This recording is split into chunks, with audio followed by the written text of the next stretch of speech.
देवकी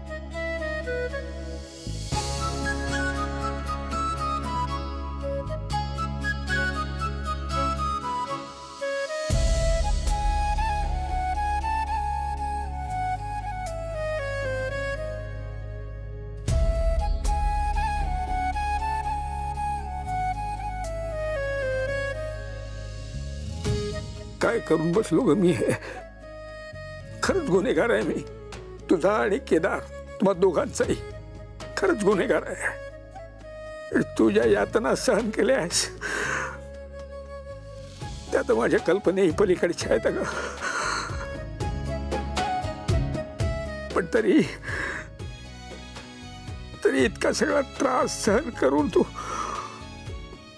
केदारला एकटीने वाढवलं, एकटीने त्याला आईची माया आणि बापाचा आधार दोन्ही तिलाच ग तू देवकी। मी आणि पद्मिनी आम्ही दोघे मिळून युवराजला देऊ शकलो नाही। ते सगळे संस्कार तू आपल्या केदारला दिलेस। खर तू तुमच्या घराला आग लागली होती मग कुणीतरी येऊन सांगितलं होतं। त्याचवेळी एकदा येऊन मी या सगळ्याची खात्री करून घ्यायला हवी होती का? पण काय करू, आता हे सगळं समजून देखील पश्चाताप करण्याशिवाय दुसरं काही करू शकत नाही मी। खरं तर हे सगळं सत्य मला केदारला सांगायचं आहे, पण काय करू, त्याच्या मनात माझ्याबद्दल या त्याच्या बाबाबद्दल किती तिरस्कार आहे, किती राग आहे हे बघतोय ना मी। पण यात त्याची सुद्धा काही चूक नाहीये ग।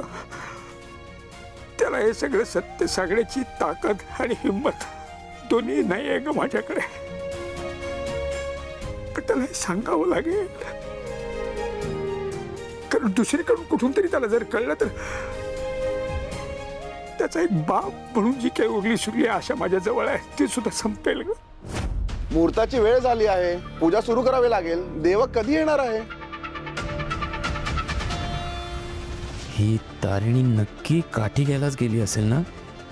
का मुहूर्ताला सुद्धा माझ्या विरुद्ध पुरावे गोळा करत फिरत असेल? आले आले आले मी। हे भारंगीची काठी घ्या गुरुजी, सुरू करा पूजा।